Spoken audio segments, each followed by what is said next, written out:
students. So now as you have already completed till AP, so we are going to start our new chapter, that is arithmetic progression AP.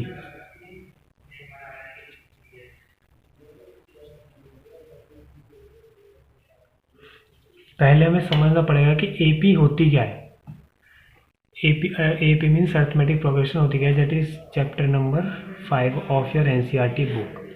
ठीक है, तो AP एक special type की series होती है। जैसे अगर हम कोई जनरल एग्जाम्पल है 1 2 3 4 5, ये भी एक सीरीज टाइप में, क्योंकि यहाँ पे 1 के बाद 2 आ रहा है, 2 के बाद 3 आ रहा है, 3 के बाद 4 आ रहा है, 4 के बाद 5 आ रहा है, तो ये भी एक सीरीज ही कह सकते हैं इसको हम, या फिर 2 4 6 8 10। और इसी टाइप की जो सीरीज होती है उनको ही हम AP कहते हैं। AP में क्या होता है कि जो फर्स्ट और सेकंड टर्म के बीच का डिफरेंस है वो यहाँ पे कितना है, 1 है। इतना ही डिफरेंस सारी टर्म्स के बीच में होना चाहिए, या फिर मतलब 2 और 3 के बीच में भी डिफरेंस कितना है, 1। 3 और 4 के भी 1, तो मतलब सारी टर्म्स के बीच में डिफरेंस 1 1 है। तो मतलब इसको हम कह सकते हैं कि ये एक AP है, AP सीरीज है, मतलब अर्थमेटिक प्रोग्रेशन सीरीज है। ऐसे ही सेकेंड केस में 2 4 6 8 10, ये भी एक AP है। यहाँ पे डिफरेंस क्या है, 2 का। यहाँ पे डिफरेंस क्या है, 2 का। यहाँ पे डिफरेंस क्या है, 2 का। यहाँ पे डिफरेंस क्या है, 2 का। तो ये भी एक कह सकते हैं कि ये भी एक AP है, क्योंकि यहाँ पे जो डिफरेंस है किसी भी दो टर्म के बीच में वो सेम है, तो ये भी एक AP है। AP में कुछ टर्म्स होती हैं, जैसे फर्स्ट टर्म, और एक दूसरा होता है कॉमन डिफरेंस।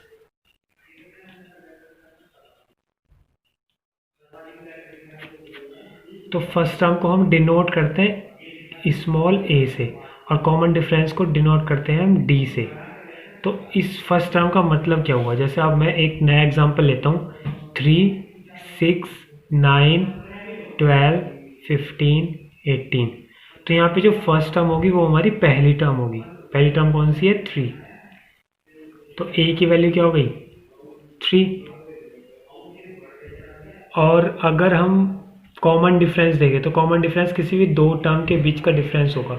दो टर्म कोई भी, अगर हम ये दोनों टर्म ले लिया हमने, इन दोनों के बीच का डिफरेंस कितना है, 9 - 6 = 3। और 3 ही हमारा D की वैल्यू होगी, क्योंकि D हमारा कॉमन डिफरेंस है, मतलब कॉमन डिफरेंस को हम D से डिनोट करते हैं। तो D की वैल्यू भी 3 हो गई, A की वैल्यू 3 होगी, D की वैल्यू 3 होगी। तो अब हम तक हमने जाना कि जो फर्स्ट टर्म होती है वो क्या होती है, और जो कॉमन डिफरेंस होता है वो क्या होता है। First term A, common difference D। अब अगर हम एक्सरसाइज 5.1 देखते हैं, 5.1 का फर्स्ट क्वेश्चन क्या दे रखा है। 5.1 का फर्स्ट क्वेश्चन है, in which of the following situation does the list of number involve make an arithmetic progression y। ये कुछ एग्जाम्पल दिए हुए हैं, इसमें से हमें बताना है कि कौन सा अर्थमेटिक प्रोग्रेशन को फॉलो करता है और कौन सा अर्थमेटिक प्रोग्रेशन को फॉलो नहीं करता। जैसे कि मैंने बताया था कि AP क्या होती है, कि जो AP का कॉमन डिफरेंस होता है, मतलब हर किसी के बीच का जो डिफरेंस होता है, हर किसी टर्म्स के, दो टर्म्स के बीच का डिफरेंस, वो through out the series same रहता है, मतलब वो चेंज नहीं होता। अगर वो चेंज हुआ तो वो AP नहीं है, फिर कोई सी और सीरीज बनेगी। अगर वो चेंज नहीं हो रहा है तो वो AP है, मतलब AP series, arithmetic progression series. तो अगर हम फर्स्ट एग्जाम्पल को देखते हैं, the taxi fare after each kilometre when the fair is 15 rupees for the first kilometre and ₹8 for each additional kilometre. ये कह रहा है कि जब टैक्सी वाला स्टार्ट करता है तो उसका जो पहले किलोमीटर के लिए फेयर जो होता है वो 15 रुपीज़ होता है, मतलब अगर 1 किलोमीटर जाते हो तो 15 रुपये लेगा। और जैसे जैसे एक से फिर 2 किलोमीटर होगा तो वो 8 रुपये इंक्रीज़ होता रहेगा। मतलब फर्स्ट किलोमीटर के लिए तो 15 रुपीज़ है, अगर 2 किलोमीटर जाते हो तो 15 में 8 और ऐड कर दो तो कितना हो गया, 15 और 8 23। मतलब अगर 2 किलोमीटर जाते हो तो फिर 23 रुपीज़ देने होंगे। अगर 1 और किलोमीटर ऐड करते हो, मतलब 3 किलोमीटर जाते हो, तो फिर 23 में 8 और ऐड कर दो तो फिर कितना होगा, 31। तो मतलब जो इसमें हर एक किलोमीटर जैसे जैसे इंक्रीज़ हो रहा है तो फेयर कितना इंक्रीज़ हो रहा है, मतलब रुपीज़ कितना इंक्रीज़ हो रहा है कि 8 रुपये ज़्यादा देने पड़ेंगे तुमको। तो इसको हम कह सकते हैं ये भी एक AP सीरीज़ है, क्योंकि इसमें धीरे धीरे जैसे जैसे किलोमीटर बढ़ रहे हैं ऐसे ऐसे एक फिक्स अमाउंट से रुपीज़ भी बढ़ रहे हैं। फिक्स अमाउंट क्या है, वो 8 रुपये। तो यहाँ पे फर्स्ट टर्म कितनी होगी, 15 रुपये, और कॉमन डिफरेंस कितना होगा, 8 रुपये। तो ऐसे ही और भी ये 3 एग्जाम्पल और हैं, इनको भी ट्राई करना। अगर नहीं होगा तो I will sending you the solution of all the questions like by PDF। Okay, अगर हम सेकंड क्वेश्चन देखते हैं, right first 4 terms of AP then the first term A and the common difference D are given as follows।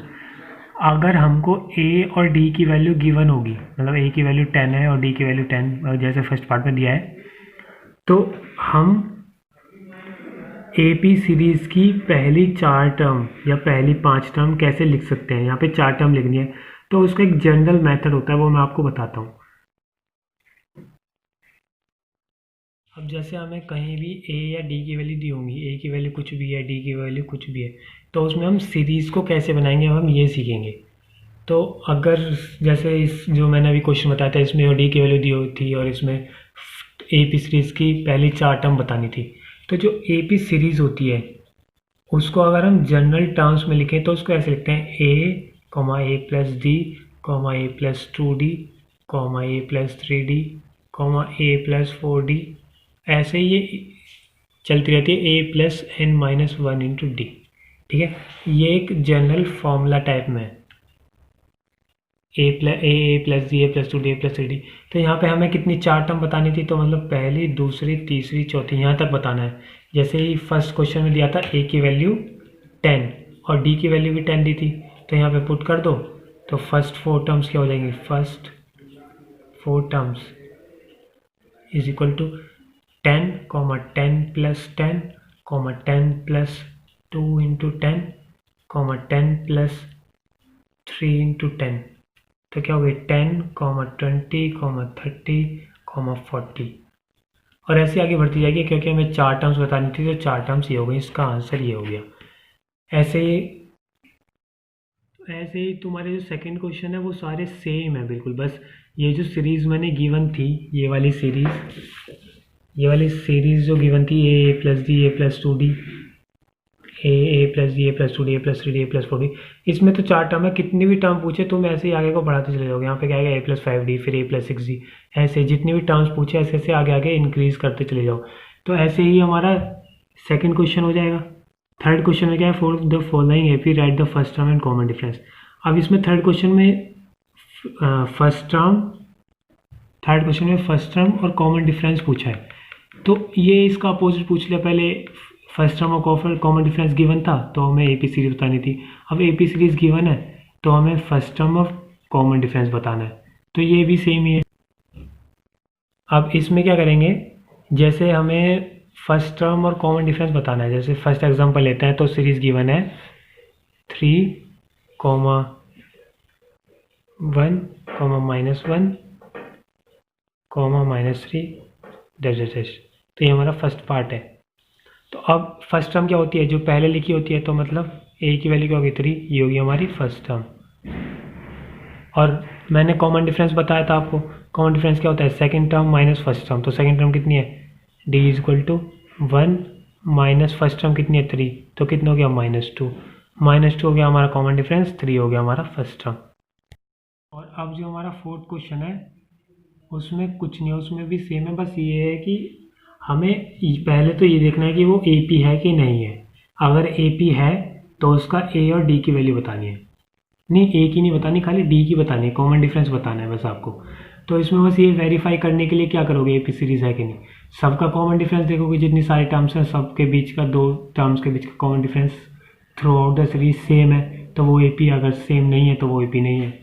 तो पहले तो ये देखो, अगर वो AP निकलती है, मतलब कॉमन डिफरेंस सेम आता है सारी टर्म्स के बीच का, तो फिर क्या होगा, कॉमन डिफरेंस जो भी आया था तुम्हारा उसको लिख दोगे, आंसर सिंपल। ये भी सेकंड क्वेश्चन की तरह ही हो गया। तो ये वाली एक्सरसाइज तुम्हारी कंप्लीट हो गई, ये एक्सरसाइज 5.1। इसमें 4 ही क्वेश्चन है, तो ये आपको सारे करने हैं। अगर किसी में भी प्रॉब्लम आती है तो you can text me personally, I will be solving out all your problems. और वैसे भी मैं इनके जो सॉल्यूशंस हैं वो PDF में अपलोड कर दूंगा, तो आप पहले सॉल्व करने की कोशिश कीजिए, बाद में मैं 1-2 दिन में आपको PDF सारे क्वेश्चंस के सॉल्यूशन सेंड कर दूंगा।